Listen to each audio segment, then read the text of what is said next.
ఏమంటాం అంటే బియ్యంలో బియ్యంలో జొన్న వేరు బియ్యం వేరు, కానీ దాని వెనక ఉన్నటువంటి శక్తి ఒకటి, ఎనర్జీ.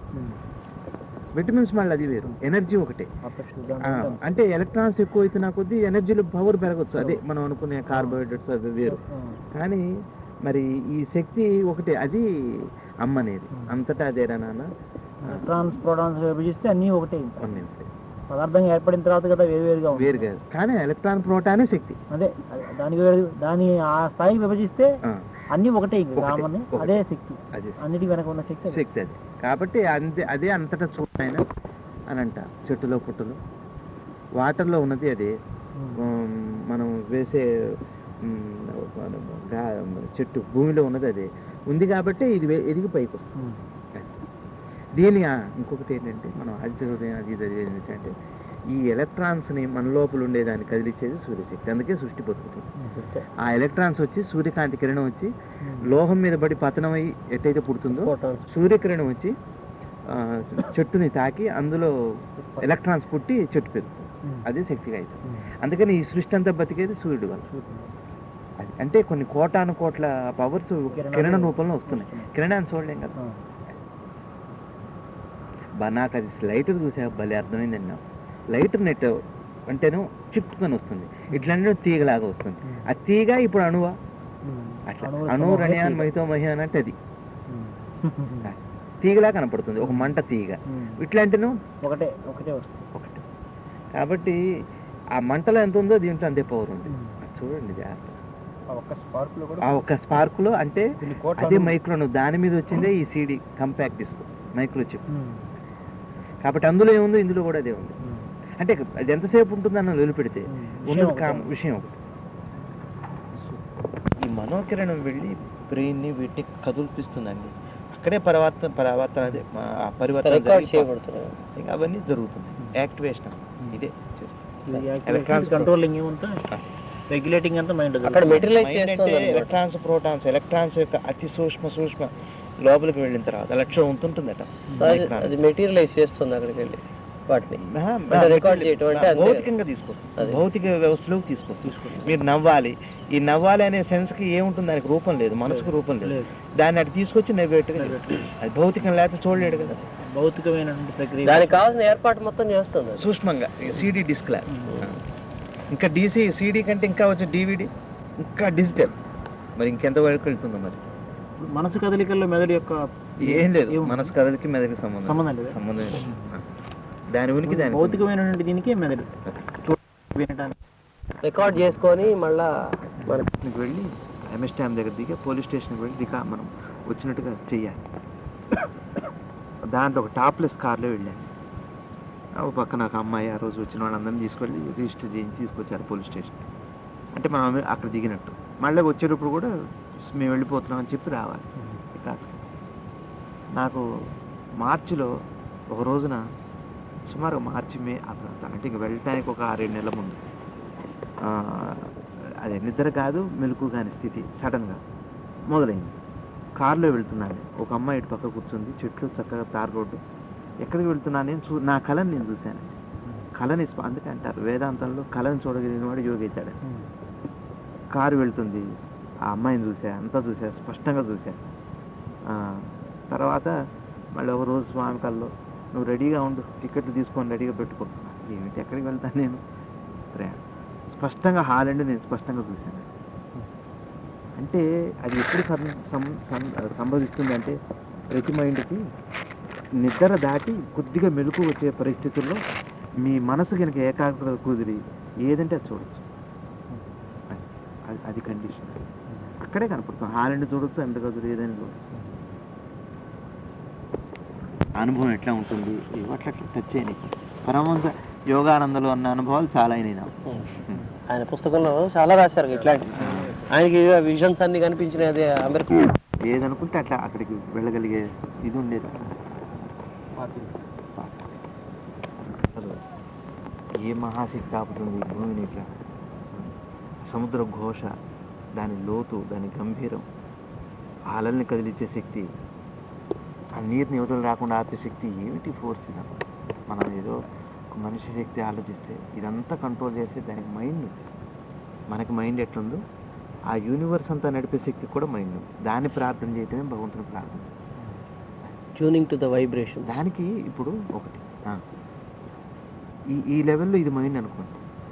ఈ పరమాణు కంటే వెనక ఉన్నటువంటి కామన్గా ఉన్నటువంటి శక్తి ఏదైతుందో దానికి కూడా మైండ్ ఉంది.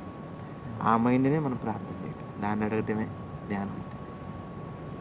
దాంతో అనుసంధానమే ధ్యానం, యోగం. సృష్టి అంటే సృష్టిలోనే ఆయనకి మైండ్ లేదు. సృష్టిలోనే ఆయనకి ఏం మైండ్ లేదు. ఆయనకు సంకల్పం వచ్చాక అనేకంగా అయింది, ఎవరి ఇష్టం వాడు. కానీ తర్వాత తను అంటే అప్పటికే ఈ ఎంత ఉన్నాయి అని జీవులు అంధకారంలో ఉన్నాయి అనమాట. ఏమిటో అది అర్థం కాదు మనకు. కానీ మొత్తం మీద ఆయనకి అట్లాంటి ప్రమేయం ఏం లేదు. ఆ కోరిక కానీ ఆ సంకల్పం కానీ ఈ జీవులంతా మంచి చూడు ఆయనకి ఏది లేదు. ఇప్పుడు ఒక చావు చాలా మంది సంతోషాన్ని ఇస్తుంది, జాగ్రత్తగా ఆలోచిస్తే. వాడు కోమాలో ఉంటాడు, ఎందుకు పనికిరాడు, ప్రార్థన చేస్తుంటారు, స్వామి చచ్చిపోతే బాగుంటుంది. ఇప్పుడు వాడు చచ్చిపోతే శాంతి, మరి చావు శాంతి కాదే. కాబట్టి భగవంతుడికి ఏం లేదండి. ఇది మంచి సామ్రాజ్యం చెడ్డ సామ్రాజ్యం అని మన మేధస్తో మన బుద్ధితో మనం అంటేనే కానీ ఈశ్వరుడికి అట్లాంటిది ఏమి లేదు.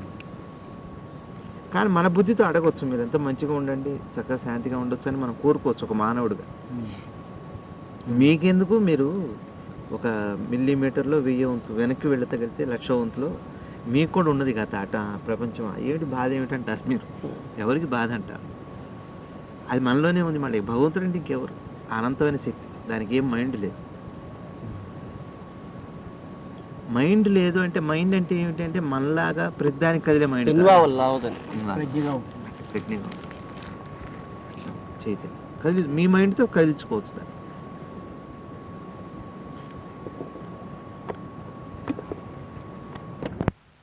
అన్నారంటే వీళ్ళకి ఇంతకంటే వసతి గల స్థలం లేదు, తొందరగా వైబ్రేషన్ వస్తుంది. అందుకని అది కాదు. అమ్మ జిల్లేడు ముళ్ళమ్మ అంటారు, అరికాల్లోనే ఆత్మ ఉందంటారు. హృదయస్థానం అరికాలు అంటారు. మరి భగవాను హృదయంలో అన్నారేంటమ్మా అంటే, మీకు ఎక్కడో చోట నిలబడాలని అక్కడ అన్నారు, కానీ ఆత్మ లేని ఎక్కడ అన్నారు ఇంకోమా. హృదయం అంతా నిన్నే ఉంది అంటే ఆత్మస్థానం మొత్తం. కాకపోతే ఏంటంటే మన మనసు నిలవడానికి అని ప్రేమ గురించి చెప్తారు. జిల్లేడు ముళ్ళమ్మ చదివితే అసలు అనుమానమే ఉండకూడదు, ఆక్రమించదు ఉంటుంది. చిన్న వస్తువు ఇల్లంతా ఎక్కడైనా పోవడానికి అవకాశం ఉంటుంది. అందుకని భగవంతుడు అణువు కాబట్టి ప్రపంచంతో వ్యాపించినట్టు.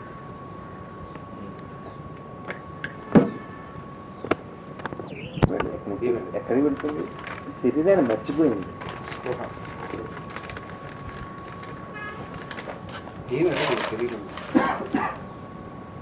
శరీరం నుంచి విత్డ్రా అయిపోయింది, ఫీలింగ్ నుంచి. ఇప్పుడు లైట్ వేస్తున్నాం, వెలిగింది, ఆత్మగానే అందులోనే ఉండి ఆగిపోతుంది, వ్యక్తం అవ్వట్లేదు. లైట్ వేస్తున్నారు బల్బు, కరెంట్ ఏమైంది, ఫిల్మెంట్ ద్వారా వ్యక్తం అయింది లైట్గా. ఆపేస్తే ఏమవుతుంది, అక్కడే ఉంది కానీ వ్యక్తం కాదు. అంటే అందులో పాయింట్ అర్థమవుతుంది, ఇందులోనూ అంతే. వ్యక్తం కాని మనసు శరీరంతో వ్యక్తమైంది లైట్ వేసినప్పుడు, అంటే లేచి ఉన్నప్పుడు. పడుకున్నప్పుడు ఆత్మతో కలిసిపోతుంది, లేచుంటే బయటకు వస్తుంది. అంటే గాఢ నిద్రలో ఆత్మ ఉంటుందా? శరీరాన్ని పెట్టుకుని ఆత్మను అంటు పెట్టుకుని ఆత్మ అంటు పెట్టుకుని శరీరం ఉంటుంది. శరీరం అందుకనే అందులో చేతన లేదు అంట, చచ్చిపోయింది. శవం అనే శవంలో కూడా ఆత్మలో కూడా ఆత్మ ఉండదు. ఆత్మ అంతటా ఉంది, అనుభవించే చైతన్యం పోయింది, ప్రాణం దాంతో కలిసి లేదు. ఆత్మ అన్నది ఏంటంటే ఖండించడానికి లేదండి. ఒక ఇండివిజువల్ ఈగో దాన్ని అనుభవించే వ్యక్తి పోతాడు అని. ఇప్పుడు మీరు ఒక చిన్న హద్దురాయి తీసేస్తే ఏమైపోతుంది? అది అనంతం అయిపోతుంది. ఎవరిదో ఎంతో తెలుస్తుంది. ఈ నేనన్న స్పృహ అనుభవించేవాడు అందులోంచి తప్పుకుంటున్నాడు. అది ఆత్మ సృష్టి అంతా ఉంది. మళ్ళీ వాడి ఇండివిజువల్ ఈ శరీరాన్ని పెట్టుకున్నవాడు వెళ్ళిపోతున్నాడు. ఆత్మను ఆధారంగా చేసుకుని జీవాత్మ దేహం రూపంలో ఉంటుంది మనిషిగా, అంతే. అదే భౌతికాయానికి జీవాత్మ ఉండదు, ఆత్మ కూడా ఉండదు. ఆత్మ ఉంటుంది, చైతన్యం ఉండమంటే పురుగులు పుట్టడం మన అందులో నుంచి ఇవన్నీ. జీవాత్మే ఉండదు. ఆత్మ ఎప్పుడు ఎక్కడ అంతటా ఉంది. అది మన మనసులోకి వచ్చిన ఆకారానికి రూపమిచ్చేది ఆయనే కదా, ఇంకెవరు? సుఖామ్మాయి మన మాత్రం సృష్టించాడు. కానీ భగవంతుడు సృష్టించిన ప్రతిదాన్ని మళ్ళీ ఆయన అంత అందంగా సృష్టించగలిగిన వాడు విశ్వబ్రాహ్మడే. విశ్వబ్రహ్మ. జ్ఞానానికి తేడా స్ఫురణ. ఒక నామాన్ని స్ఫురిస్తూ ఉంటాం. స్మరణ. స్మరణ స్మరిస్తటం అది. స్ఫురణ అంటే స్మరణ అంటే కాన్షియస్నెస్. నాకు స్పృహ ఉంది కదా, స్పృహలో ఏం చెప్పింది స్ఫురణ. స్పృహ స్ఫురణ ఒకటే. స్పృహ. స్మరణ అంటే మళ్ళీ అది స్మరించటం. స్ఫురణ స్ఫురణ అంటే జ్ఞాపకం.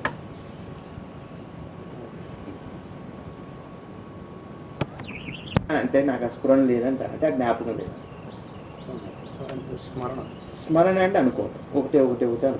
ధ్యానమేగా. ధ్యానం వేరు, మన స్మరణ వేరు అనొచ్చు. ధ్యానానికంటే నేను చెప్పే ధ్యానము అంటే అది రిజల్ట్. అది స్మరణం చేస్తూ తను తాను మర్చిపోతే ధ్యానం కింద మారుతుంది. అప్పుడు ధ్యానం అన్నారు. జపం. జపం అంటే జపించడం, ఒట్టిగా జపించడం. ఈ రెండు కాందే కానీ జపించడం. స్మరణ జపం ఒకలానే ఉంటుంది.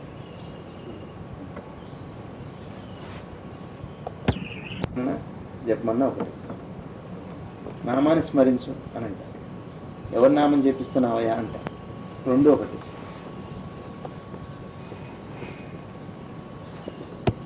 మీ ఇదివరకు మీ ఇల్లు ఎక్కడ ఉండేది? నాకు స్ఫురణలో లేదండి అంటే జ్ఞాపకంలో లేదు అని. స్ఫురణలో లేదు. అన్నీ పడతాయి కదా, ఇంద్రియం గ్రహిస్తుంది కాబట్టి, నేత్రం ఇంద్రియం గ్రహిస్తుంది కాబట్టి ఒక లెవెల్లో మూస్తాం. చెవులు గ్రహిస్తూనే ఉంటాయి కాబట్టి ఆ చెవులు ముయ్యలేం కదా. చెవులు ఎప్పుడు పోతుంటే మనసు పూర్తిగా పోతేనే చెవులు ఉండదు. శరీరం. ఇప్పుడు మీరు పేపర్ చదువుతుంటారు, పక్కన మాట్లాడి వినపడదు. బాగా సీరియస్ చదువుతుంటే పక్కన మాట్లాడే మాటే వినపడుతుంది. అదే యోగం అంటే. ధ్యానం అంటే దాన్ని ధ్యానం అన్నారు. ధ్యానం అని వీళ్ళు మొదటి మాటలో మాట్లాడుతున్నారు. ఆయన రజనీష్ అంటాడు, నాకు మొదటి మెట్టు చివరి మెట్టు రెండు సమానమే అంటాడు. నిత్యంలో మొదటి మెట్టు చివరి మెట్టు కూడా పవిత్రమైంది అంటాడు. ఇది ఏంది అక్కడికి వెళ్ళాడు. జ్ఞానం అంటే అనుభవించే స్థితి అన్నమాట. రిజల్ట్. అయితే రిజల్ట్కి దగ్గరగా ఉంటుంది. రిజల్ట్లో ఏముందో మళ్ళీ అదే అనుభవంలో ఉంటుంది. మళ్ళీ ఇప్పుడు రిజల్ట్ ఉందనుకోండి, నవ్వేది ఉంది, మన సందులో లైన్ అయితే నవ్వుతుంటాడు, ఇంకేం తెలియదు. ఏడుపు అనుకుంటే దుఃఖపడుతుంది. ఇది కాని స్థితి సైలెన్స్ కాబట్టి అది లోపల ఈ మనసు సైలెన్స్లో ఉంటుందా, సైలెన్స్ అబ్జర్వ్ అవుతుంది, సైలెన్స్లో ఉంటుంది. చేతన స్థితి సైలెన్స్ అవుతుంది. కూరగాయల మార్కెట్లో ఉన్న నిశ్శబ్దాన్ని కూడా స్వీకరించగలిగిన ధ్యానం అంటాడు. మార్కెట్లో ఉండే నిశ్శబ్దాన్ని నువ్వు గ్రహించగలగటం. అన్ని శబ్దాల మధ్యలో నిశ్శబ్దం ఉంటుంది. అన్ని శబ్దాలు అబ్జర్వ్ చేయగలిగితేనే. ఎందుకంటే ఆ శబ్దానికి ఆధారం అదే కాబట్టి. అంటే వీడి నిశ్శబ్దం అంటే గమనింపులో నిశ్శబ్దం ఉంటుంది. బాడీలో వచ్చేటువంటి ప్రకంపనలు, హార్ట్ బీటింగ్, లయలు ఇవన్నీ కూడా మెకానిక్స్. గ్రహింపు రావాలి. దేనికి తెలియదు కదా, మీ ధ్యాసను బట్టి తెలుస్తుంది. ధ్యాసను బట్టి వాళ్ళు ఎవరు అన్నట్టుగా రక్త బొట్టు కూడా వినపడుతుందంటే ఏదో పిచ్చి మాట. రక్తం జరగడం చూసాను, పట్టం తెలిసిందంటే ఇంకా యువతగా ఉన్నాం.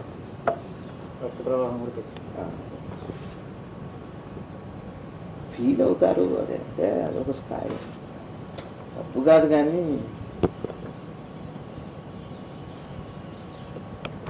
భేదం నాకేం చేస్తుంది, న్యూనత వస్తుంది, నీకు అహంకారం వస్తుంది. ఒకటే విషయం, ఒకటే ఇద్దరిని ఇబ్బంది పెడుతుంది. ఎవరు ఆ ఒక్క భేదం చాలట ఇద్దరిని ఇబ్బంది పెట్టాం. ఎవరికేది వచ్చింది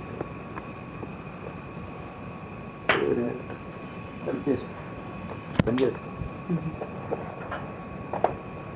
మనసులో పెట్టుకొని బాగా మిస్ అవ్వద్దు. నేను ఎందుకంటే ఆయన పెద్దవారు అయిపోయారు. తర్వాత నీకు టైం దొరకమన్నా దొరకదు. ఆవిడ కూడా చాలా సాధన చేసింది.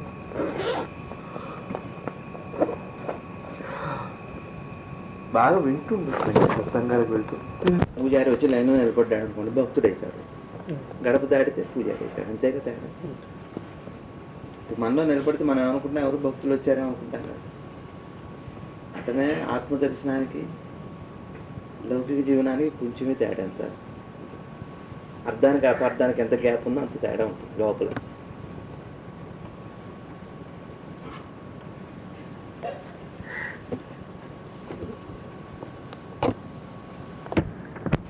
దైవాన్ని అనిపించడానికి అంతకాలం పడుతుంది.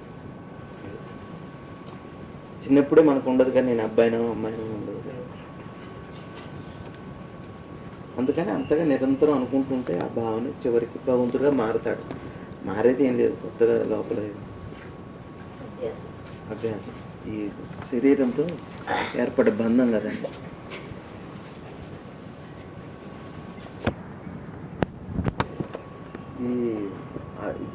నిరంతరం నేను చైతన్యం అనే స్పృహ, ఆత్మజలాలంటే ఏంటంటే నేను చైతన్యం అనే స్పృహలో ఉండాలి, నేను దేహం అనే స్పృహలో ఉండొద్దు అని చెప్పడం.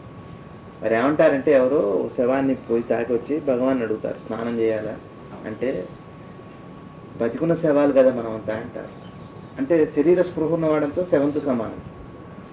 ఇది జడమే కదా, దీనికి ఏం ఉనికింది అసలు. అందుకని ఎప్పుడైతే దేహభ్రాంతి ఉందో అంతకాలం ఈ ఆత్మస్నానం చేస్తే అప్పుడు ఆ దోషం పోతుంది, మామూలు స్నానంతో పోతుంది. అర్థం ఏంటి అంటే, మాయ అంటే ఇప్పుడు మనం అనుకుని ఈ మాయ కాదు. అసలు గురువుగారు చెప్పారు, మాయకి ఆబ్జెక్ట్ లేకుండా నీడపడటం, వస్తువు లేకుండా నీడపడటం.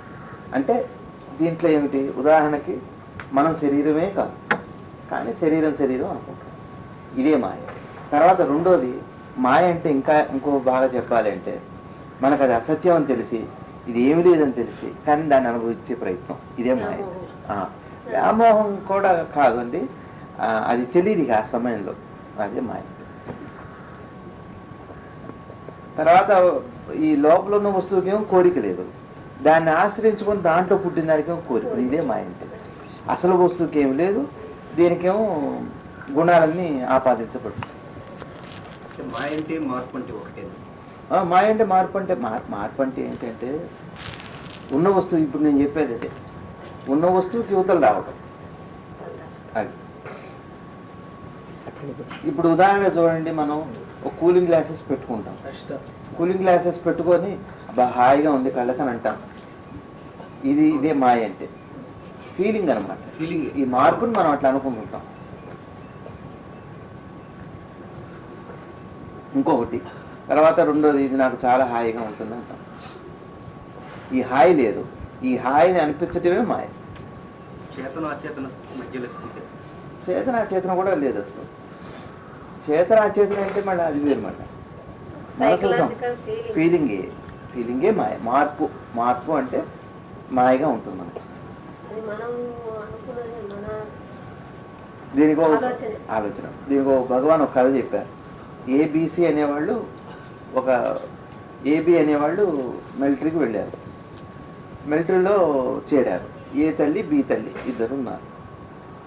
ఈ మిలిటరీలో యుద్ధం జరిగితే ఏ చచ్చిపోయారు. ఏ చచ్చిపోతే ఉత్తరాలు వచ్చినాయి, టెలిగ్రామ్స్. బి చచ్చిపోయినట్టుగా ఉత్తరం వచ్చింది, బి చచ్చిపోయినట్టుగా ఉత్తరం వచ్చింది. చచ్చిపోయింది ఎవరు? ఏ. ఇక బి తల్లి పొర్లి ఏడుస్తుంది, అయ్యో కొడుకా చచ్చిపోయావరా అని చెప్పండి. ఈ ఏ తల్లి వెళ్ళి ఆమెని సొమ్మంగా ఇస్తుంది, నువ్వు ఏడవకు, నా కొడుక నీ కొడుక ఉంచుకుందాం, పక్క వాళ్ళు కొలిక్స్ అనమాట, నువ్వేం బాధపడకు, నీ కొడుకైతే నా కొడుకేలే, మరి తప్పదు, ఇక యుద్ధమా, మరి బాధ్యత, అది ఇది ఏదో చెబుతూనే ఉంది. చచ్చిపోయింది ఎవరు? ఏ కొడుకు. బతికున్నవాడెవరు? బి కొడుకు. కానీ బి తల్లి ఏమో ఏడుస్తుంది, ఏ తల్లి ఏమో సముదాయిస్తుంది. కానీ ఇది చూడండి, నిజంగా సత్యం అంటే చచ్చిపోయిందేమో ఏ, మరి దుఃఖం రావాలి. మనసులో ఏర్పడేది మాయ. అంటే ఏది సత్యం అని మన మనసుకి అసత్యాన్ని సత్యం అనుకుంటున్నాము, అదే మాయ. ఇంకొకటి మన నిత్యం జీవితంలో జరిగే మాయ, మనం అన్నం తింటాం, ఈ తిన్న రుచికితో సంబంధం లేదు, శరీరానికి సంబంధమే లేదు. రుచి బాగుంది, ఆవకాయ కందిపచ్చడం తినేదేమో పొట్టే, కడుపు నిండిన రుచి, సంతోషం మనసుకి, ఇది మాయ. సంబంధం లేని దానికి ఆపాదించడం మార్పు అన్నమాట. ఇది మనసుకు కలిగే మార్పు, శరీరానికి అంటుతుంది, మనసుకు అంటుతుంది చెప్పండి రుచి. ఒకవేళ రుచితో కడుపు నిండేటైతే ఎట్లా అంటే కడుపు నిండా నిండదు. మరి కడుపుకు కావాల్సిందేమో ఆహారం, మనసుకు కావాల్సిన రుచి. పొట్టకి రుచితో పని లేదు, మనసుకి ఆహారంతో పని లేదు, ఇది మాయ అంటే. క్లియర్గా ఉందా?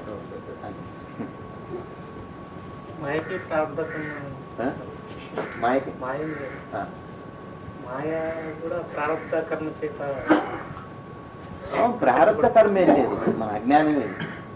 అజ్ఞానమే అంటే ఇది చూడగా చూడగా వివేకం చేత పోతుంది అంతే. కాబట్టి మాయ అంటే అర్థం ఏంటి అంటే దాని కాని వస్తువు దానికి ఆపాదించడం, దానికి సంబంధం లేదు, దానికి అంటదు కానీ సంతోషం అంతే. అది మాయ. సినిమా చూడండి 3 గంటలు లీనమైపోతాం, అదే మాయ. అప్పుడు పెద్ద మాయకి మంచి ఉదాహరణ సినిమా హాల్. సినిమాకు పోయేటప్పుడు సినిమాని అనుకుంటాం, కూర్చున్నాక సినిమా అని తెలియదు, లయం అయిపోతాం, ఏడుస్తాం, దుఃఖపడతాం, నవ్వుతాం.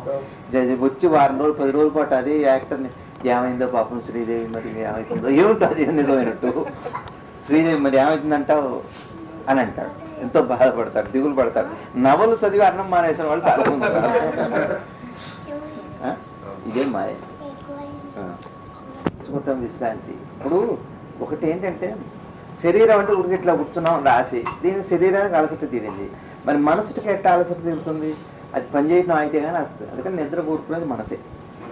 3 అవస్థలు మనసుకి, జాగృతి, సుషుప్త, స్వప్నావస్థ 3 కూడా మనసుకి. అయితే నిద్రలో మనసు ఉనికి ఉండదు, ఉంది కానీ మర్చిపోయింది. తన నుండి తను విస్మృతి చెందింది. మనసు మించి మనసు తప్పుకుందంటే మనసు నుంచి మనసు ధ్యాస లేదు అంతే. అయితే మృత్యు స్థితిలో కూడా ఇలాగే ఉంటుంది కదా. మృత్యు అంతే. మృత్యు స్వప్న స్థితి, మృత్యు స్థితి స్వప్న స్థితి. అప్పుడు కూడా మనసు యొక్క స్వప్నం తర్వాత ఎట్లయితే మనకి గాఢ నిద్ర వస్తుందో, ఈ శరీర పతనం తర్వాత కొన్నాళ్ళు ఈ మనసు అనుభవిస్తుంది కష్టాలు సుఖాలు, అనుభవించి కొన్నాళ్ళు నిద్రాస్థితిని పొందుతుంది. మళ్ళీ ఆ జీవుడు బ్లాంక్గా అయిపోతుంది, మొత్తం మరుపు వస్తుంది. ఆ టైంలో వచ్చి శరీరంలో కడుపులో దూరుతాడు, అందుకనే మరుపు వస్తుంది. అట్లనే ఇమ్మీడియట్గా అట్లా దూరితే మళ్ళీ వాడి కంటిన్యూషన్ అవుతుంది. అందుకుండదు, కొన్నాళ్ళు ఒక గాఢ నిద్ర స్థితి వస్తుంది ఆ మనసుకి, జీవుడికి. ఏమంటే మర్చిపోతాడు పూర్తిగా. వాసనలు ఉంటాయి, విషయాలు పోతాయి. వాసన ఉంటుంది కానీ విషయం పోతుంది. వాసన అంటే అర్థం ఏమిటి అంటే కోరిక ఉంటుంది కానీ కారణం తెలియదు, అది వాసన. వాసన అంటే అర్థం ఏంటంటే కోరిక ఉంటుంది, కారణం తెలియదు. పక్కింటికి వెళ్దాం అమ్మ, పక్కింటికి వెళ్దామని ఉంటాడు మన ఇంట్లో వాడు, ఎందుకో తెలియదు. కారణం ఎంత వెతికినా తెలియదు, మనం కొత్తగా వచ్చాం, వాడితే అటాచ్మెంట్. అదే వాసన అంటే, కారణం తెలియని కోరిక. ఇప్పుడు ఏంటి మనకి కాఫీ తాగాలంటే కారణం ఏమిటో తెలుసు, అంటే బాగుంటుందనో లేకపోతే ఎక్కడో అలవాటు పడి ఒక కారణం ఉంది మనకి, మన ఇష్టానికి. ఇప్పుడు ఈ జన్మలో, వచ్చే జన్మలో ఇదే ఇష్టం రిపీట్ అవుతుంది కానీ కారణం ఉండదు, మర్చిపోతాం, కారణం పోతుంది. కాబట్టి కారణం లేని కోరికే వాసన. అప్పుడు ఏమవుతుంది, ఈ జీవుడు ఏం చేస్తాడో కొన్నాళ్ళు పైన నిద్రావస్థలో ఉండి ఈ కష్ట సుఖాలు అనుభవించి, స్వప్నంలో అనుభవించినట్టే పైన కూడా అనుభవించి కొన్నాళ్ళు ఒక గాఢ నిద్ర స్థితి. ఎన్నాళ్ళన్నా ఉండొచ్చు, 100 సంవత్సరాలు, 250 ఏళ్ళు, 1000 సంవత్సరాలు, అంటే మినిమం 50 సంవత్సరాలు జీవుడు అట్లా ఉంటాడు అని. 250 సంవత్సరాలు కూడా, లేదా తక్షణమే పుట్టొచ్చు. ఇక్కడ వదలటం పక్కకు దూరటం కూడా జరగవచ్చు, చెప్పలేము. ఇదంతా వాడి కర్మను బట్టి ఉంటుంది మళ్ళీ అది కూడా. కాబట్టి వాడు అక్కడ వెళ్ళాక ఏమవుతుందంటే ఈ జ్ఞాపకాలన్నీ పోతాయి, కానీ వాసన అంటే ఉదాహరణకి మీ ఇంట్లో బాగా ఇడ్లీ పచ్చడి బాగుంటుంది, నాకు ఇడ్లీ పచ్చడి ఇష్టం, పోతా నేను. పోయాక మళ్ళీ ఏం చేస్తా, మరుసటి రోజు మీకు 4 ఇళ్ళు అవుతాను, మళ్ళీ పుడతాను నేను, లేదా పక్క ఊళ్ళో పుడతాను. మీ ఇంటికే వచ్చి ఇడ్లీ తినాలని ఉంటుంది, ఎందుకో తెలియదు. ఏమిటి బంధం ఏంటి ఏమో తెలియదు అట్లా. ఇది వాసన. కాబట్టి జీవుడికి స్వప్న స్థితి, మళ్ళా సుషుప్తి స్థితి, తర్వాత మళ్ళీ జన్మ. ఇదే ఇక్కడే అట్లా కూడా ఉంటుంది, కానీ శరీరం ఉండదు. ఒకటే మార్పు ఏంటంటే శరీరం లేకుండా ఈ విషయాలన్నీ ఉంటాయి, అన్నీ ఉంటాయి. బాధ ఉంటుంది, దుఃఖం ఉంటుంది, అన్నీ ఉంటాయి. మొదటి 11 రోజులేమో అక్కడ ఉంటాడు చచ్చిపోయాక, 11వ రోజుతో కట్ అయ్యి వాడిని పంపేస్తారు, బాబు నువ్వు సర్దుకోమని. ఆ 11 రోజులు అక్కడక్కడే తిరుగుతారు. అవును, అదే అందుకనే చావుకి కారణం మనకి ఉదాహరణ అదే బెస్ట్. ఉండదు. దీన్ని బట్టి అనుకోవాలి అప్పుడు నేనెవరు అని. ఇప్పుడు అదే విచార మార్గం అంటే, నేనెవరు అంటే శరీరం కాదు, అదేమిటి అని అట్లా చేస్తే మీకు కొన్నాళ్ళకి ఓహో నేను ఒక ఉనికిని, ఈ శరీరం కాదని తెలుసు. కనపడుతుంది కానీ అరుదుగా, ఎప్పుడు కనపడడానికి ఏమన్నా విశేషం? మన శరీరం మనకు కనపడ అంటే కళను బట్టి స్టోరీని బట్టి మనం ఉరికేది అనుకోండి అప్పుడు కనపడతాయి కాళ్ళు చేతులు, అదే స్పృహే ఉంటుంది.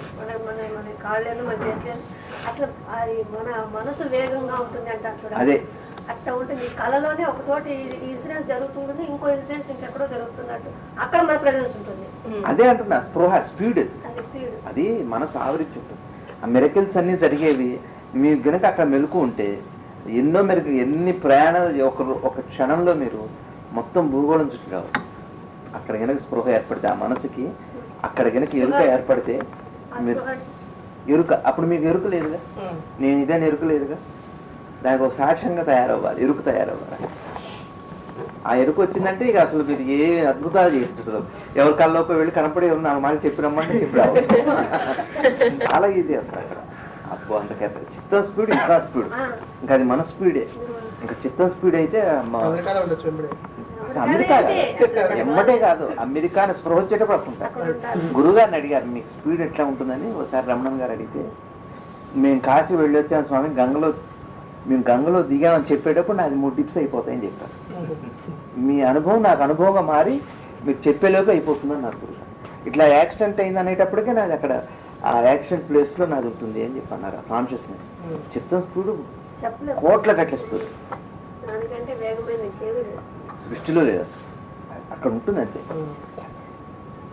కాలము దూరం ఒకేసారి కలుస్తాయి, అది అనుభవించాలి. కాలం దూరం, దేశము కాలం రెండు ఒకే సమయంలో ఒకే చోట ఏర్పడతాయి. అదే కృష్ణుడు చేసే పని.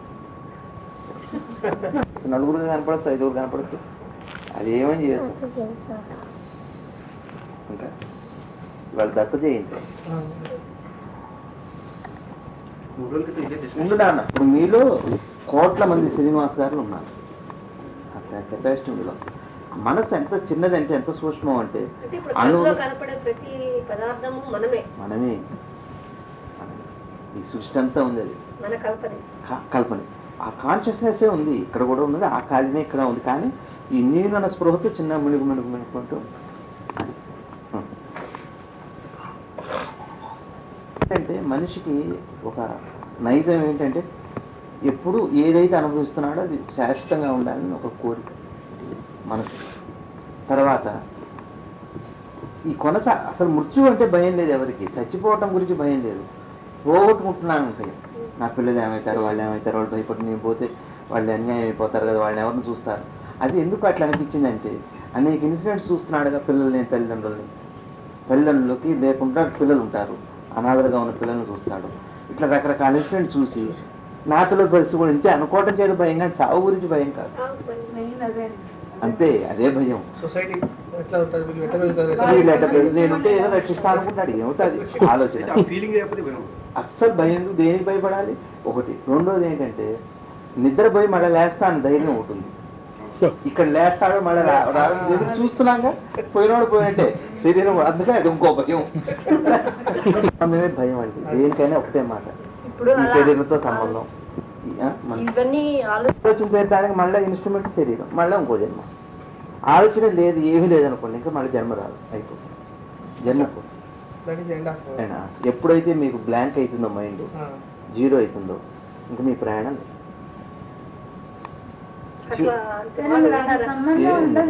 గోళ్ళంత మంది ఉన్నారు.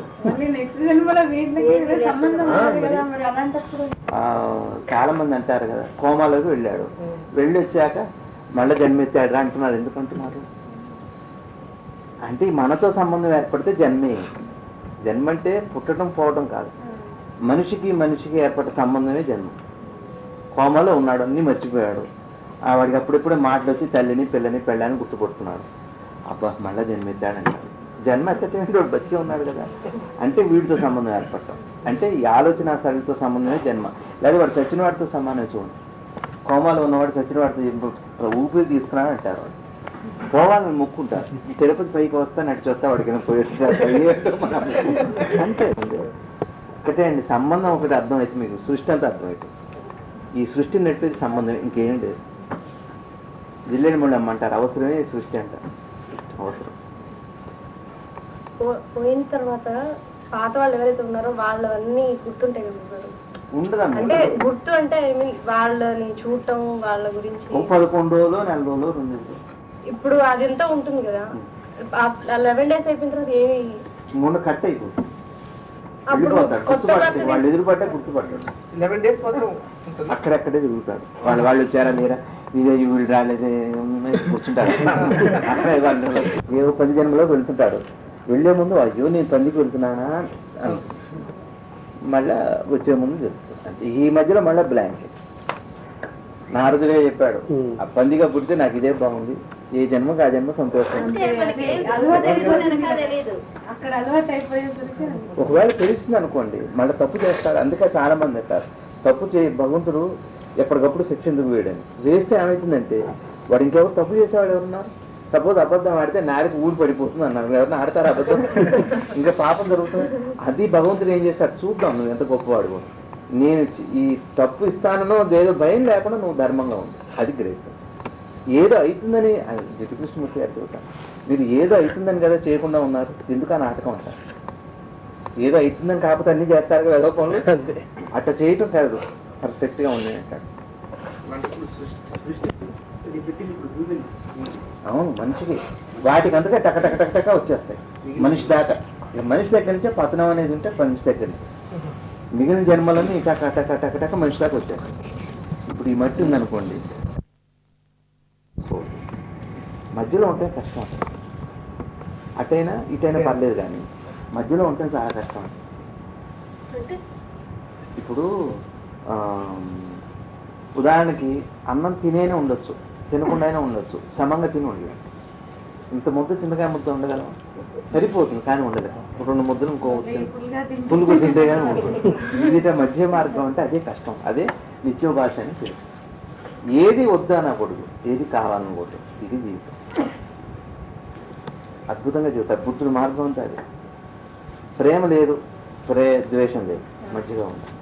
ఇది ఒక పర్ఫెక్ట్ మ్యాన్ అంటే అట్లా ఉండాలి. మధ్య మార్గం అంత సులువైన మార్గం ఏం కాదు, కానీ మంచిది కూడా. మనకి ఏది వద్దనేది లేదు, ఉపవాసం లేదు. ఇప్పుడు మీరు రోజు మితంగా తినవాడికి అన్ని మాసాల్లో ఉన్నట్టే, అన్ని ఉపవాసాలు చేసిన వాడికంటే ఎక్కువ కఠోర తపస్సు చేసిన దాంతో సమానం. రోజు మీరు గురువు గారు 8 ముద్దల కంటే అన్నం తింటారు. మన గురువు గారు మీరు ఎన్నన్నా పెట్టండి, రోజులో 8 ముద్దలే తింటారు. అప్పటి నుంచి చిన్నప్పటి నుంచి ఇప్పుడు ఏ అన్నం అన్నా పెట్టండి మీరు 8 ముద్దలు అవుతుంది మొత్తం. ఎన్నిసార్లు అన్నా తిన్నాం రోజు మొత్తం మీద 8 ముద్దలు అవుతుంది. ఏమి మరి క్యాలిక్యులేషన్, అది కష్టం. మనం ఉండలేదు. ఇవాళ చింతకాయ ముద్ద తింటాం, లాగా ఇస్తాం, రేపు పొద్దున కూర బాగుండేదని తగ్గిస్తాం, ఇంకో ఇంటికి ఏదైనా అడ్జస్ట్ చేసుకుంటే అది వేరే విషయం. కోరిక ఉండకూడదు, చేయొద్దని నాస్తికత్వం ఉండకూడదు. కష్టంగా వస్తుంది, చాలా కష్టం అండి. దీక్ష కాస్తగా అది అసలు దీక్ష, అది అసలు దీక్ష. అది నమ్మానేయటం అన్నం మానేయపోవటం అని 30 మందిని అడిగానండి, ఎవరు చేయలేదు. 30 మంది ఒక్కడన్నా చేస్తాడని చూసాను. కష్టం. సమ భోజనం పొద్దున మధ్య ఎంత తీసుకుంటారో రాత్రి కూడా అంతే తీసుకోవాలి. ఇలా కనీసం 1 week మెయింటైన్ చేయగలరని వాడిని చూస్తే 30 మందిలో ఒక్కడు కూడా నేను చేస్తాను అంటే చేయగలుగుతాను, ప్రయత్నిస్తానని కూడా అనలేదు. కష్టమైందో అర్థం. ధైర్యం చాలదు. రెండోది తినకుండా ఉంటాడు. మనకు కావాలి ఒక రోజు పెట్టాను పర్లేదు, తింటాడు ఉంటాడు. నేను సమ్మంగా తిని వాడు వల్ల టేస్ట్ తగిలిందంటే వాడి స్పృహ పోయాడు. ఎప్పుడైనా మనిషి కొడితే ఆ స్పృహ పోయేది, రుచి తగిలితే స్పృహ పోతుంది వాడికి. చెప్పాక నేను ప్రయోగం చూశాను, సమస్య లేదు, మేము చేయలేమంటే. మధ్య మార్గం చాలా కష్టం. అందుకని మధ్య మార్గం ఉన్నవాడు చాలా యోగి అయిపోతాడు. మధ్య మార్గం వదిలే మళ్ళీ చూడండి తమాష. మితంగా కంట్రోల్లో ఉండాలి, అదే కష్టం. అప్పుడు అనారోగ్యం కూడా ఉండదండి. అంటే ఇంద్రియాన్ని కంట్రోల్లో పెట్టడం ఏదో రకంగా కంట్రోల్లో కూడా పెట్టట్లేదు, పెట్టకుండానే ఉండట్లేదు. ఇప్పుడు తినలేదని దిగులు లేదు, తిన్నామని సంతోషం కూడా ఉండదు. అది అలవాటు అయితే ఒక అద్భుతమైన స్టేట్లోకి వెళ్తున్నాం. మైండ్ చక్కటి బ్యాలెన్స్ అయిపోతుంది. మీరు తీగ మీద నడిచే మనిషిలాగా అటొంగుతూ ఇటొంగుతా ఇటొంగుతా అటొంగుతా. ఇంకా భగవాను శివరాత్రి రోజు అంతా కూర్చొని ఉన్నారు జనం అంతా. రాత్రి 8 కూర్చున్నారు. అడిగారు భగవాన్ దక్షిణామూర్తి అంటే ఏమిటి అని. చాలా మంచి ప్రశ్న వేశారు. శివరాత్రి రోజు దక్షిణామూర్తి అంటే అని ఇట్లా చూశారట, అంతే అయిపోయింది. మరుసటి రోజు 11-12 మళ్ళీ లేచారు. ఇంత టైం వాళ్ళకి తెలియదు, ఇప్పుడే లేచినట్టు లేచారు. అది దక్షిణామూర్తి అంటే అన్న. ఆ రాత్రి అంతా గడిచిపోయింది. దక్షిణామూర్తి అంటే చూశారు, ఊరుకున్నారంతే. దక్షిణామూర్తి అంటే ఇది అని అన్న తర్వాత అందరికీ స్పృహలోకి వచ్చారు. సుమారుగా ఒక రోజు గడిచిపోయింది. ఆ రోజు గడిచిపోయినట్టు వాళ్ళకి లేదు, ఇప్పుడే దక్షిణామూర్తి అంటే ఇది అని చెప్పినట్టే అయిపోయింది. అంతా ఒక సెకండ్లా గడిచిపోయింది. కాలం అట్లా ఉంటుంది ఆత్మస్థితిలో అని చెప్పారు. దక్షిణామూర్తి అంటే అర్థం ఏమిటంటే నేను చెప్పాను కదా, ఆయన మౌనం కాదు మనకు సమాధానం, మన మౌనమే మనకు సమాధానం. అందుకని నీవు ఆచరించేది ఏదో ఆచరించాలి. సాధ్యమైన సాధన కానీ సాధ్యం చేసుకునే సాధన కాదు. ఇందులో కూడా మంత్రం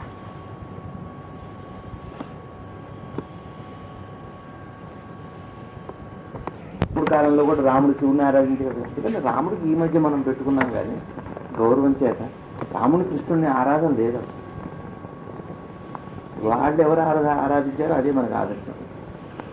కృష్ణుడు కూడా ఫోటో దిగులే, ఆయన ఉండగా పోయింట్ ఇంకేయించుకొని అందరు పెట్టుకోండి అని చెప్పలే. మన ప్రేమతో మనం చేస్తుంది.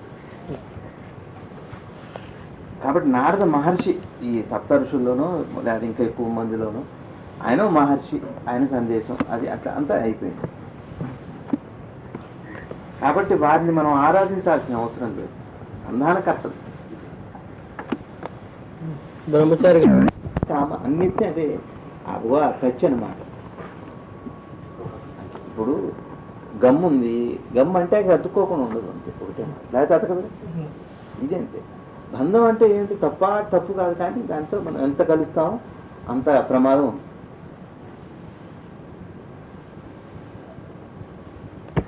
బట్టల షాప్కి వెళ్ళాము, అనేక రకాల బట్టలు ఉంటాయి, సెలక్షన్ మంది కదా, వాడిది కాదు కదా. నీ ఇష్టం, మీకు ఏం కావాలో అది ఇస్తాడు, వాడు షాప్ పెట్టాడు కదా. అంటే భగవంతుడు మనసు ఇచ్చాడు, చక్కగా బుద్ధి ఇచ్చాడు, అన్నీ ఇచ్చాడు. మీ ఇష్టం, ఎట్లా బుద్ధిని వాడుకుంటావో మనసును వాడుకుంటావో మీ ఇష్టం. కాబట్టి ఈయన అనుభవించొద్దు అట్లేదండి. భగవంతుడు ఏం చెప్పాడంటే, గురుగారు చెప్పారు, చాలా చక్కగా చెప్పారు. మీరు అనుభవించండి, పూర్తిగా సుష్టిగా అనుభవించండి, కానీ ఇది అనిత్యం అనే స్పృహతో ఉండండి ఇప్పుడు అన్న. ఇది మాత్రం నిత్యం కాదు, శాశ్వతం కాదు అన్న స్పృహ ఎప్పుడు దీంతో పాటుగా ఈ అనుభవంతో ఉంటే. అది ఎల్లవేళలా ఇది అనిత్యం అనుకున్నాం అనుకోండి, 50 ఏళ్ళు బట్టి 25 ఏళ్ళకే పోతారు. ఎందుకు పోతారు? అనుకోకపోతే పోతున్నారే. 50 ఏళ్ళు పోయిన వాళ్ళని చూపెట్టాడు నాకు. ఇప్పుడు ఏం పట్టించుకోకుండా ఉన్నాడు, పోయాడా? అనిత్యం అనుకున్న తర్వాత పోతారు, ఎవరైనా పోతాము. ఆ దిగుతో దిగులు ఏడాదిగానే మనం 50 ఏళ్ళు చనిపోతాం. 50 ఏళ్ళు మీకు ఇది అర్థం కాదంటే బాగా అర్థం కాదు. అనిత్యం అంటే నిరాశ కాదు. నిరాశ కాదండి. ఇప్పుడు ఉందనుకోండి, ఇప్పుడు మీరున్నారు ఇంట్లో, ఆ రోజు వారు ఊరికి వెళ్ళారు, జగ్గపేట వెళ్ళారు, వస్తారని తెలియదు. అంత కూర ఏదో చేశారు, ఏదో కూర చాలా బాగా కుదిరింది. వేట మీద కూర్చొని ఒక ముద్ద తినేటప్పటికి వారు వచ్చారు. మరి వచ్చేటప్పటికి ఏం చేస్తారంటే, మీరు తినండి ఫస్ట్ అని అంటారు. అంటే మరి కూర కాస్తే ఉంది కదండి, పర్లేదు అంటారు. అప్పుడు మీ భావన ఏంటి చెప్పండి ఒక మాట. ఏమంటారు? రేపు నేను చేసుకుంటాను కదా, పక్కనే ఉన్నాయి దొండకాయలు బెండకాయలు పక్కన దొరుకుతాయి, ఇవే ఒక్కరోజు నేను తినకపోతే నాకు ఏమైనా పోతుందా? మీరు తినండి, ముందు మీరు తినండి, మీ దగ్గర ఒకటే ఒక మాట ఎక్కువ మాట్లాడాను. ఒకసారి ఒక విసుగుభావం పెట్టాను. ఎందుకు ఇంత ఇంత ఇంత త్యాగం ఎట్లా వచ్చింది? ఇది నిత్యమా? ఇది తినకపోతే నా ప్రాణం పోతున్నా అంటున్నారు, మరి పోయిందా? అట్లా అన్ని విషయాల్లో కూడా అంత నిమ్మడం. అంటే వారి మీద ఇష్టం దీన్ని జయించేట్టు చేసింది. కాబట్టి భగవంతుడి మీద ఇష్టం, వీటిలో ఉంటూ కూడా అనిత్యంగా ఫీల్ అవ్వటం అనే, కానీ వదిలిపోమని పారేయమని కాదు. మన వాళ్ళు ఇష్టమైన వాళ్ళు వస్తే నాకు పర్లేదు, నువ్వు తినని భర్తకి పిల్లలకి పెట్టాక అంతే ఉంటుంది ప్రసాదం. గుళ్ళో పోతాం, దర్శనం అంతే చేస్తుంటాం. కానీ గుళ్ళో పోతే కాస్త దద్దోజనం పెడితే నాకు ఇష్టం, అది అంతా 2 మెతుకులు తిని మిగిలిన నాకు ఇష్టం, మీరు తినండి. ఏమిటి ఎక్కడి నుంచి వచ్చింది? దానికి ఇష్టం ఇష్టమే, కానీ నా ఇష్టం దాని ఇష్టాన్ని జయించి. అట్టనే మీరు కూడా ఏం చేస్తున్నారు? భర్త మీద ప్రేమతో, పిల్లల మీద ప్రేమతో మీరు కూడా చూడండి, ఏదో ఎవరో ఫంక్షన్లో ఏదో పెట్టారు ఐస్ క్రీము, ఒక్కొక్కటే కప్పు అని చెప్పి వాళ్ళు డిక్లేర్ చేసి బోర్డు పెట్టారు, ఒక మనిషికి కప్పు మాత్రమే బాగానే ఉంది. ఈ తండ్రి చూస్తారనుకోండి, ఏం చేస్తారు? ఒక స్పూన్ ఊరికి టచ్ చేసినట్టు చేయనట్టుగా చేసి ఏమి దిగులు కానీ బాధ కానీ లేకుండా కూతురికి ఇవ్వగలుగుతున్నారు. ఎట్లా సాధ్యం? అంతే, ఇష్టమే. కాబట్టి ఇదేమన్నా శాస్త్రం అప్పుడు ఎవరన్నా అదేంటండి మీరు తినకుండా ఇచ్చా ఏంటండి రేపు కొనుక్కుంటాను, ఇదేమో శాస్త్రం. ఈ ఐస్ క్రీమ్ నన్ను బతి ఇన్ని అసలు అక్కడ వచ్చే వేదాంతం ఒక మాట ఎవరైనా సామాన్యుని పలకరించండి అది చెబుతాడు. ఇది చేయమంటున్నారు గురువు గారు, వదిలిపెట్టమన్నట్టలా పారేమంటారు. అన్ని విషయాల్లో కూడా ఇదే పద్ధతి మెయింటైన్ చేయండి చాలా ఉంటున్నారు. అంతేగాని మరి ఇక దిగులు ఎందుకు వస్తుంది? మీకు దిగులు వచ్చింది చెప్పండి. అట్లా 1000 సార్లు చేస్తుంటారు ఈ పాటికి మీరు మీ వైవాహిక జీవితంలో కనీసం ఇప్పుడు కొన్ని 1000 సార్లు చేస్తుంటారు ఇట్లా మీరు తినకుండా వారికి పెట్టింది. ఏం దుఃఖం కానీ ఏమి లేదు. అట్లా వారు కూడా చేస్తుంటారు. ఇదే అండర్స్టాండింగ్. ఇది కొంచెం ఆ పైవాడికి ఇంకెవరు ఉన్నారని ఒక నమ్మకం మనలో ఉంది కదా. అయితే పైన ఉన్నాడో లేడో తెలియదు కానీ ఈ విషయం వాడిని ఈ మోహంలో నుంచి బయటపడేస్తుంది, ఒడ్డును పడేసేది. అది ఈ భోజనమేనా నాకు ఏమో నానికే అంటాడు. అదే నువ్వు లేవటం వింటాను మళ్ళీ అంటే స్థానిక పులిహార ఏదో తింటాను, జంతికలు ఏదో తింటాను, ఏమి వాళ్ళు తినకపోతే అంటాడండి. లేదు రేపు నేను మళ్ళీ మా ఇంటికి వచ్చిన కడుపులో పెట్టి కానీ అంటాడు. చూడండి ఎంత చిత్రంగా ఉంది. మరి ఎట్ట సాధ్యమైంది ఇది అంటే ప్రేమలో సాధ్యం. ఏంటి శ్రీనివాస్ గారు, ఇప్పుడు ఫోటోకి ఉన్న నెగిటివ్ కొన్ని తేడా ఉంటుంది, బాగా అర్థమవుతుంది. నెగిటివ్ని 1000 ఫోటోలు తీసుకోవచ్చు, ఫోటో ఇంకేం చేస్తారు. పరమాత్మ అంటే అట్లా ఎప్పుడైనా ఎక్కడైనా దాన్ని వినియోగంలోకి తెచ్చుకోవచ్చు. ఫోటోని తెచ్చుకోవడానికి కష్టం కాదు. ఇప్పుడు ఆ ఫోటో వేశారు, అయిపోయింది మంచిగా. అదే నెగిటివ్ అనుకోండి, 1000 ప్రింట్లు తీసుకోవచ్చు, 10,000 ప్రింట్లు తీసుకోవచ్చు. ఆత్మకి పరమాత్మ పరమాత్మ అంటే సృష్టి అంతా వ్యాపించింది. ఆత్మ అనే ఒక మాట ఎందుకు ఉపయోగిస్తామంటే మితమైన దాన్ని ఉపయోగించేది ఆత్మ. పరమాత్మ నెగిటివ్ అయితే ఆత్మ ప్రింట్ వంటిదే. ఈ అనిత్యం అనుకునే మాట చాలా వస్తుంది, లేకపోతే సాధన సాగదు, అనుభవం రాదు.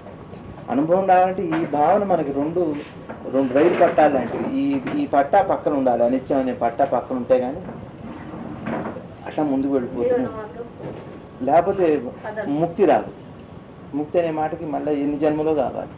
ముక్తి తృప్తే ముక్తి అంటారమ్మా. తృప్తి వస్తే చాలు ముక్తి అంటారు. ముక్తి అంటే అర్థం ఏంటంటే, తృప్తి అంటే ముక్తి అంటే అర్థం ఏంటంటే మనసుకి కదలిక లేని స్థితే ముక్తి. మనసుకి ఇంకా కదలిక లేదు. ఇప్పుడు ఉదాహరణకి మనం కాస్తంత జిలేబీ ప్యాకెట్తో పోతున్నాం అనుకోండి, మనకు కావాల్సిన పదార్థం మనం తిన్నాం, ఇంకా తినాలని అనిపించదు. ఇంకా ఆ విషయంలో మన మనసు కదలదు, కదిపించినా కదలదు. కాబట్టి ఇప్పుడు ఆ విషయంలో మనకేమైంది, మనసుకు కదలని స్థితి, అది ముక్తి. అట్లా అన్ని విషయాల్లో ఎల్లవేళలా నిలబడి ఉంటే దానికే ముక్తి అని పేరు. కాబట్టి తృప్తి రావాలి. తృప్తి వచ్చిన చోట ఇక ముక్తి వచ్చి తీరుతుంది. అంతే. ప్రత్యేకమైన సాధన, పూజ, పునస్కారం ఏమీ అక్కర్లేదు. పూజా పునస్కారంలో కూడా తృప్తి రావాలి. మళ్ళీ అక్కడ తేడా వచ్చినా కూడా మళ్ళీ ముక్తి రావట్లే. ఇవి తక్కువైంది, అది తక్కువైంది, నేను అది చేయలే, పని చేయాలి. అది కూడా ఇట్టనే సత్యాన్ని నమ్ముకున్నాను నేను. ఈ సత్యం సాధన.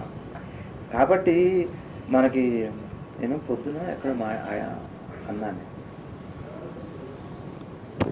నోటు సృష్టించింది ఎవరు? మనిషి. దాన్ని ప్రింట్ చేసింది మనిషి. దాని కళ్ళకు అద్దుకునేది వాడేవాడు? ఎవరిచ్చాడు ఆ విలువ దానికి? భగవంతుడు కూడా అంతే. మనమే ఒక వస్తువుకి విలువ ఇస్తున్నాం, దాన్ని గౌరవిస్తున్నాం, మళ్ళీ మనమే సంతోషపడుతున్నాం, మన మనసే తృప్తి పడుతుంది. ఇదే ముక్తి. అంటే దేవుడు ఒకడు ఉన్నాడు అని అనుకునేది మనసే, దాంతో లయమైంది అనుకునేది మనసే. రూపాయి నోటు లాగానే భగవంతుడు కూడా. భగవంతుడిని స్పృశించేది మన మనసే. ఉంది అని చెప్పకపోతే మీకు భగవంతుడు ఇప్పుడు చంటి పిల్లవాడిని తీసుకెళ్ళి అడవిలో పెంచుతాం, వాడికి దేవుడి గురించి వెళ్తున్నాడు. ఇప్పుడు వాడికి దేవుడు ఉన్నాడా లేడా? దేవుడు లేడు, వాడికి తెలియదు కదా. మీరు వాడిని తీసుకొచ్చి ఈ జనప్రవాహంలో పడేసి, నాయన ఇది వెంకటేశ్వర స్వామి, నాయన ఇది శివుడు నాయన అంటే చెప్పినంత వరకు వాడికి తెలుస్తుంది. చెప్పని దేవుళ్ళు 3 దేవతలు 3 పోతే మిగిలిన వాడు అంతే ఉంటారు. వాడికి ఆ దేవతలు లేనట్టే. జీసస్ చెబితే జీససే వాడికి కనపడతాడు, అల్లా చెబితే అల్లా కనపడతాడు. అట్లా కాక మనకేమవుతుందంటే ఈ రూపాయి నోటే ఉదాహరణ. రూపాయి నోటు మనమే పెట్టాం, మనమే కళ్ళకద్దుకుంటాం కింద పెట్టి. ఎవరు పెట్టారు? నువ్వు తయారు చేసిందే. రూపాయి నోటు మనం చేసిందే కదా, మనం ప్రింట్ చేసిన దానికి అంత వాల్యూ ఎక్కడ వచ్చిందంటే మనం ఇచ్చాం.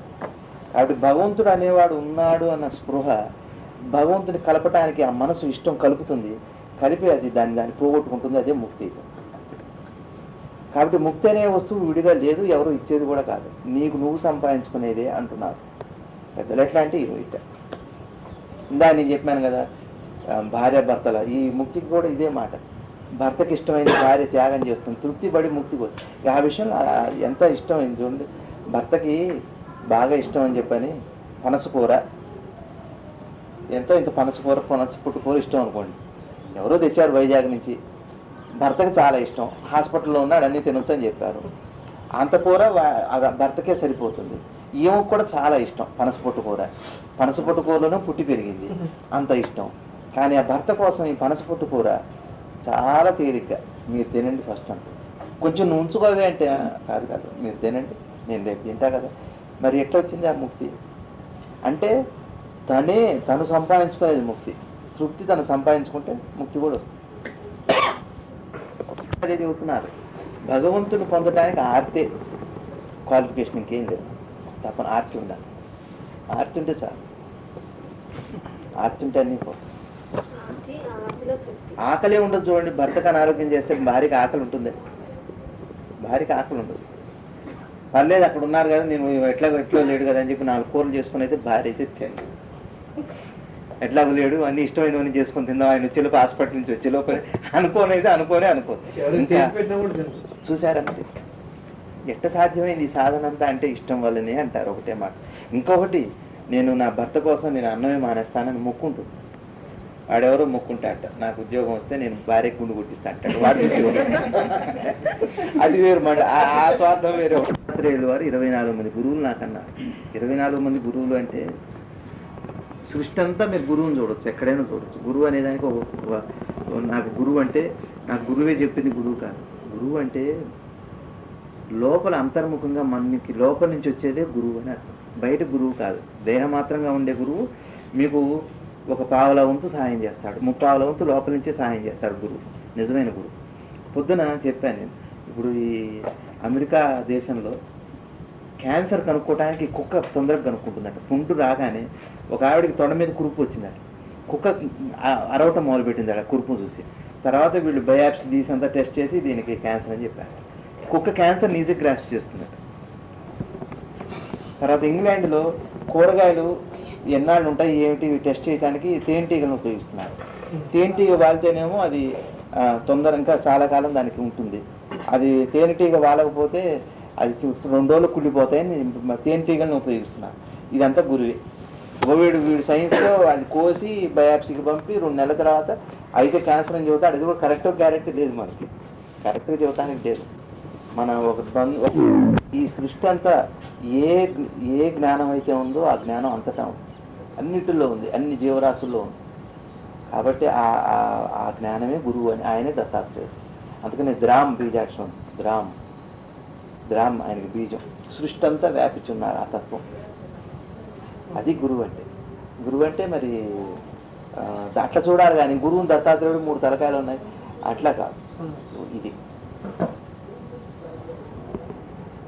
కాబట్టి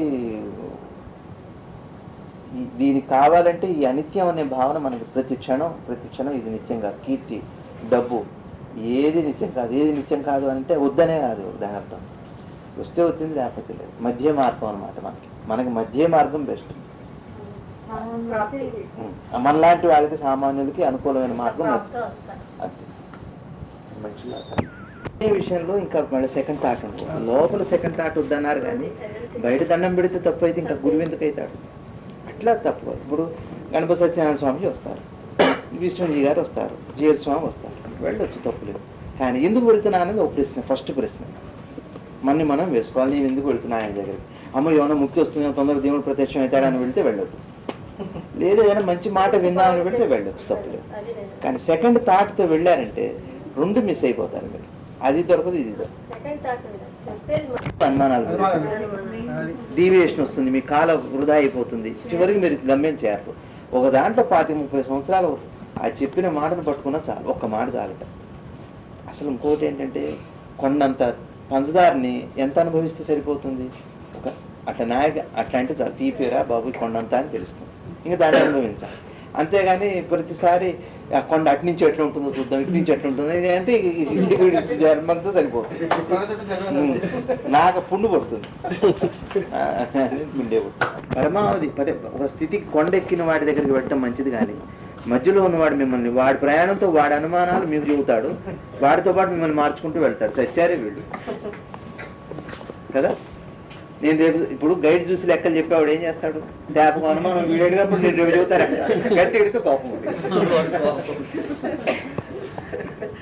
వాడే గైడ్ చూసి చెబుతాడు. ఇక వీడికి ఎప్పటికి రావాలి స్టూడెంట్కి. అట్లాంటి స్వాములు అస్సలు పట్టుకోకూడదు. జ్ఞానాన్ని గ్రహించే శక్తి అది ఏ జ్ఞానం ఉన్నా కావచ్చు. విజ్ఞానం అంటే బాహ్యమైంది, జ్ఞానం అంటే ఆత్మ సంబంధించింది. కాబట్టి ప్రతి వస్తువులో ప్రతి దాంట్లో మీకు అది చీమ చూడండి, పందారం వేసిన ఇంట్లో జారిన 10 నిమిషాలు చీమలు వచ్చి చేస్తాయి, ఎవరో పెంచినట్టు. ఈ శక్తి ఎక్కడి నుంచి వచ్చింది? సృష్టి అంతా వ్యాపించిన తత్వం అది. కాబట్టి గురువు అంటే అందుకనే దత్తాత్రేయుల వారు చెప్పారు 24 మంది గురువులు నాకు అన్నారు. 24 మంది గురువులు అంటే అర్థం ఏంటి? ప్రతిదాని నుంచి నేర్చుకోవచ్చు అంటే ప్రతిదాని నుంచి కొత్తది నేర్చుకోవట్లే, ఉన్నది ఒకటే అని నేర్చుకోవటం. అది అట్లా 24 మంది. కానీ నాకు 24 మంది కొత్త విషయాలు నేర్పారని వీళ్ళు తెచ్చి ఊరుకుంటాడు. మళ్ళీ ఎందుకని మనం తిరుగుతుంటారు. ఒక ఆయన ఉన్నాడు, 24 మంది గురువులు చెప్పింది ఒకటే అని చెప్పడం ఆయన ఉద్దేశం, కానీ నాకు 24 మంది గురువులని గొప్పగా చెప్పటం కాదు. నాకు విష్ణుజీ గారి పరిచయం, నాకు జేరు స్వామి పరిచయం, గణపతి సత్యనారాయణ స్వామి పోతే రమ్మనంటారు, కూర్చోమంటారు తెలుసా అంటాడు. అంటే అది ప్రెస్టేజ్ కాదు, దానివల్ల ప్రయోజనం లేదు. ఏం ఆపాదిందో ఏముండదు. అట్లా కాదు, నేను నాకు 24 మందిలో ఒకటే దర్శించాడు. అశుద్ధంలో అన్నంలో నాకు ఒకటే కనపడింది అన్న. ఎరిగి అశుద్ధానికి దండం పెట్టినా అమ్మకే చెందుతుంది అని. అదే మొన్న చెప్పాను నేను, విష్ణు సిమెంట్స్ వాడు. మనం అన్నం తింటాం, బతుకుతున్నాం. ఎందుకంటే అన్నం తింటే బతికిచ్చే శక్తి అన్నంలో ఉంది. మనం వదిలిపెట్టింది తిని పంది తిని బతుకుతుంది అంటే అశుద్ధంలో కూడా దాన్ని బతికిచ్చే శక్తి ఉంది. అదేం చేసింది? పెంటను వదులుతుంది. దాన్ని మనం చెట్లకి వేస్తే చెట్లు బతుకుతున్నాయి. ఆ పెండే మనకి పండుగ వస్తుంది బయటికి. అంటే ఇప్పుడు ఏమిటి? శక్తి నశించట్లే చూడండి, శక్తి కంటిన్యూస్ గా సర్క్యూట్. అందుకనే శక్తిని దహింపజాలదు, వాయువు ఆర్పజాలదు, నీరు తడపజాలదు, శస్త్రము ఛేదింపజాలదు. అంటే అదేనమాట. ఇంత లోపలికి పోయిన జఠరాగ్ని కూడా దాన్ని ఏం చేయలేకపోయింది, అగ్ని ఏం చేయలేకపోయింది. కడుపులోంచి మారినా దాన్ని ఏం చేయలేకపోయింది. ఖండాలు చేసినా దాన్ని ఏం చేయలేదు. అంటే ఈ శక్తి పునరావృతం అవుతూనే ఉంది, శక్తి సర్వత్రా నిండే ఉంది. అందుకని నేను అన్నింటిలో నిండే ఉన్నాను, నేను అవిచ్ఛిన్నంగా అఖండంగా. అందుకని ఆయన అఖండుడు, అఖండుడు ఉన్నాడు అంతే. దీంట్లో ఉన్నాడు, దాంట్లో ఉన్నాడు. ఎట్లా ఉన్నాడంటే అట్లనే ఉన్నాడు. కాబట్టి మళ్ళీ అదే మనం ఎరువు వేస్తే మళ్ళీ పండుగ బయట, మళ్ళీ పండుగ మళ్ళీ బతుకుతున్నాం. ఈ శక్తి అట్లా తిరుగుతూనే వ్యాపించే ఉంది. కాబట్టి మన అశుద్ధాన్ని అన్నాన్ని చూడకుండా శక్తిగా నమస్కరిస్తే శక్తిగా చెందుతుంది. అంటే భౌతికంగా విడిది, ఇది గులాబీ పువ్వు, ఇది మల్లె పువ్వు, ఇది ఆ పువ్వు, ఇది ఈ పువ్వు అని చూస్తున్నాం. కానీ దీని పెరిగిన విధానం చూస్తే మనకు ఒకటే కనపడుతుంది. దానికి ఆధారమైన వస్తువును చూస్తే కామన్గా నీళ్లు, సూర్యరశ్మి, నేలే కనపడుతుంది. పువ్వుగా చూసామంటే గులాబీ పువ్వు వేరే, మల్లె పువ్వు వేరే. అట్లానే మనం అన్నం కూరలు తింటాం, గురుగారు చెప్పారు. మరి టమాటా కూర, వంకాయ కూర, దోసకాయ కూర, అది ఇది కాదు, ఇది అది కాదు. కానీ తిన్నాక లోపలికి వెళ్ళాక అది పదార్థం కాదు, శక్తిగా మారుతుంది. అప్పుడు లోపలికి వెళ్ళిన తర్వాత శక్తిగా మారుతుంది. కాబట్టి శక్తిని చూడాలి, కానీ మూల పదార్థాన్ని చూడకుండా మనం భౌతికమైన పదార్థాన్ని చూస్తే అది మనకి శాంతిని. ఏమంటే ఈ సత్యాన్ని బాగా గుర్తుపెట్టుకోవాలి.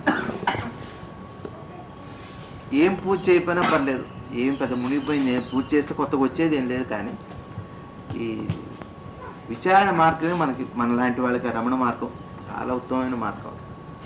విచార మార్గం చేయాలి. రోజు ఒక పేజ్ చదువుకోవటం, ఒక కనీసం ఒక పేపర్ మీద రాసుకొని దాన్నే రోజు మన్నం చేసుకొని ఉంటే హాయిగా ఉంటుంది. భగవాన్ చెప్పారు, ఎప్పుడు మీరు ఆ స్ఫురణలో ఉండండి. మహర్షి అనసూయ, అసూయ లేదు, అసూయ లేకపోవటం కాబట్టి అనసూయ. అత్రి అంటే 3 లేనివాడు. ఈ రెండిటికి కొత్తగా పుట్టే వస్తువు ఏంటంటే భగవంతుడు.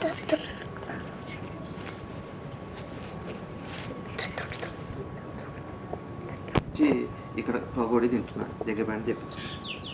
కాస్త ప్రేమ ఉందనుకోండి, నలుగురికి పెట్టి తింటాడు, ధర్మంగా ధర్మాత్మ అందరికి పెట్టి తింటాడు. దాని వెనక మూలం ఏంటి? సమభావం, ప్రేమే. సమభావం, ప్రేమ తినకూడదు. అది మీరేమంటారు? ధర్మం అసలు అట్లా ఒక్కడు కూర్చొని మనతో మాట్లాడుతూ పొగడు నోట్లు వేసుకుంటున్నాడు, ఆ ధర్మం అంటున్నారు అంటలేదు. కాబట్టి ఒక ప్రేమ కలిగి ఉంటే అన్ని క్వాలిటీస్ అందులో వస్తాయి. అందుకని ప్రేమే దైవం అంటారు. ప్రేమలో స్థాయిగా ఉంది. ప్రేమ అంటే ఇంక స్థాయి లేదు, నిజమైన ప్రేమకి స్థాయి లేదు, ఏ గుణం లేదు ప్రేమకి, ఎట్లాంటి వికారం లేదు. మనం అనుకునే మాట ఇష్టం, అది అది వేరు. మోహం మోహం మోహం ఉందనుకోండి, భార్యకి దాచిపెట్టి పెడతాం, అది వాళ్ళ పిల్లలకి పెడతాం, అట్లా అది వేరు మాట. నువ్వు 2 రోజులు నువ్వే తినొచ్చు కానీ బయటికి వెళ్ళి తినద్దు, నువ్వు తింటే మళ్ళీ తమ్ముళ్ళు అడుగుతారు, 2 రోజులు నువ్వే తింది కానీ జాగ్రత్త దాచుకోని చెప్పేవాళ్ళు ఉన్నారు తల్లిదండ్రులు. పిల్లలకి నేర్పడం అన్నమాట, బయటికి వెళ్ళేవాళ్ళు. ప్రేమ అంటే యేసు ప్రభు అందరినీ ప్రేమించండి అన్నాడు. ప్రేమించండి అంటే అర్థం ఏంటి? ఏం అడిగితే కూడా అవతలని కష్టపెట్టకూడదు. ఇంకోండి నీకు కష్టం, నా దగ్గర అరటిపండు వస్తుంది తినండి అన్నారు అనుకోండి, మీరు తినకపోతే వాడిని ద్వేషించినట్టే.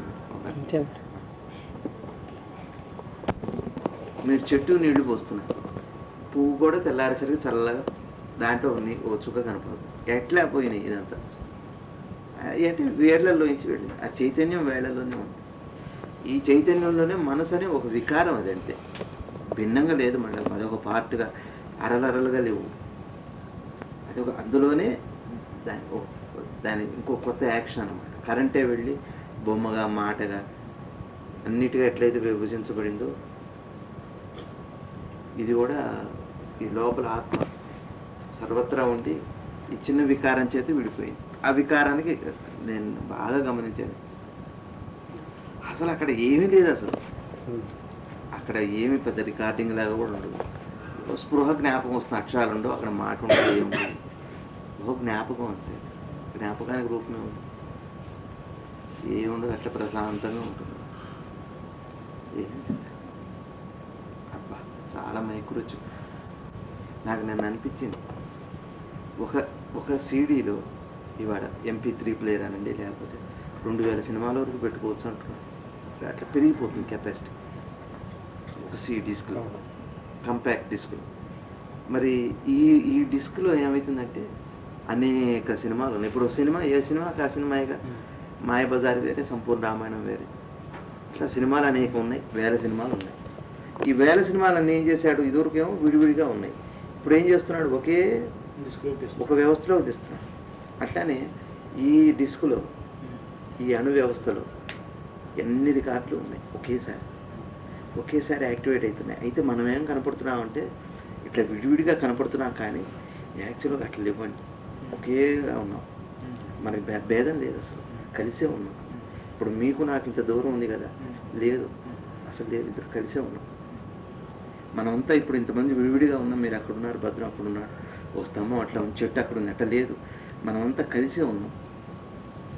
ఒక రాశిలో నీటి చుక్కలమ్మ,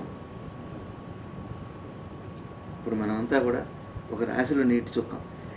ఈ నీటి చుక్కలన్నిటికీ కూడా సముద్రం ఎట్లయితే శబ్దం సముద్రాన్ని ఎట్లయిందో అట్లనే ఈ కంపాక్ట్ డిస్కుల్లో ఉన్నట్టుగా ఈ దీన్ని అంతా మేనేజ్ చేస్తున్న ఒక ఫోర్స్ ఉంది, ఎంతో చిన్నగా సూక్ష్మం. కాబట్టి ఇన్ని కోట్ల మంది జీవరాశుల్ని, చెట్లని, చీమల్ని, జత్తు, అన్ని కోట్ల 72 లక్షల జీవరాశుల్ని కూడా ఒకేసారి కదిలించే ఒక మహాచైతన్యంలో ఉన్న డిస్కులో మనం, అట్లా ఉంది వ్యవస్థ. కానీ మన భావన చేత, దృష్టి చేత మీరు మీరే, నేనే. మీరు జాగ్రత్తగా లోపలికి వెళ్ళి చూస్తే ఈ కుర్చీ కూడా మీలో ఒక భాగమే. మీరు అంతా ఒక నీటి చుక్కలో, ఒక చుక్కలో ఉన్న నీటి బిందువులమ్మ. అప్పుడు విడిపోలేదు, విడిపోయి ఉంది, కలిసి ఉంది. కాబట్టి మరి సీడీలో 200 పోని, ఒక సీడీలో MP3 ప్లేయర్లో 300 పాటలు సాధ్యమైనప్పుడు ఈ అనంత సృష్టిలో ఎవరి కథ అది నడిపించడం ఆయన పెద్ద కష్టం కాదు. ఆ వ్యవస్థలో మీ కథ నడుస్తూనే ఉంది. నేను నల్గొండ వెళ్ళాను, ఇవాళ వచ్చారు, నిన్న తెక్కలపాడు వెళ్ళాం, ఇవాళ వచ్చాం. ఒక మహాచైతన్యం యొక్క ఒకేసారి ఒక ఫోర్సులో అన్నీ జరుగుతూనే ఉన్నాయి. అదేం కరెంటు పోవటం లేదు, మళ్ళీ కరెంటు రావటం లేదు. కాబట్టి మీ నిద్ర, మీ మెలకువ కూడా అదే చేస్తుంది. ఎప్పుడు లేపాలో అదే లేపుతుంది. ఒకటికేమో 2ంటికే మెలకు వస్తుంది, ఇక నిద్ర పట్టదు. ఒకటికి రాత్రి 12:30కే మెలకు వస్తుంది, పీడకలు వచ్చి. అది డిజైన్ ఎంత, మొత్తం డిజైనే శ్రీనివాస్ గారు. విడగొట్టి చూడద్దు, ఆ సత్యాన్ని అట్లా చూస్తేనే బాగుంటుంది. విడగొట్టామంటే మన కథ అర్థం కాదు. మీరు పోసేది ఒక మొదట్లో ఒక చోట పోస్తే నీళ్లు, ఆ చెట్టు చివరి ఎక్కడెక్కడో అనంతంగా దానికి చేరుతూనే ఉన్నాయి నీళ్ళు. గుండె కావచ్చు. ఆ లోపల అసలు ఈయన లేనే లేవండి.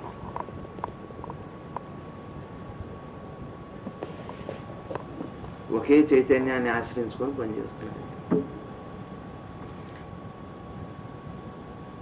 సీడీదే నాకు బాగా ఉంది ఉదాహరణ. ఇంకా వచ్చినాయి బుల్లి అంతే ఉంటుంది. అసలు ఈ అవగాహన అంతా విస్తరిస్తే అసలు దుర్మార్గులు ఉండరు. అంతా అంటే దానికి ఏంటంటే మరి ఇది ఒక స్పెషల్ క్యాసెట్సే.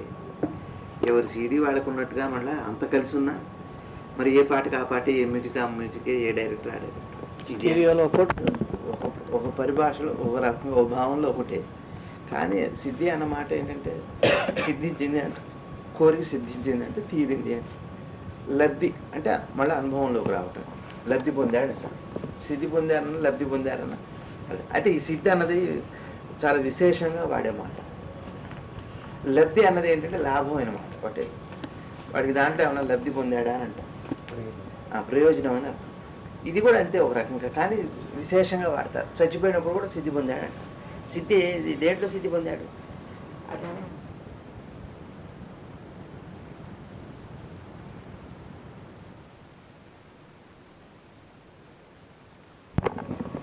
భగవాన్ని ఎవరు ఎప్పుడు ఏం ప్రశ్న వేసినా భగవంతుడు అంటే ఒకటే చెప్పేవారు, ముందు నేను నువ్వు తెలుసుకోను. అంటే అర్థం ఏంటంటే ఇప్పుడు మీరు ఒక చేగోడి తిన్నారనుకోండి, మొత్తం చేగోడిలన్నీ తెలుస్తాయి, ఆ రాశి మొత్తం తెలుస్తాయి.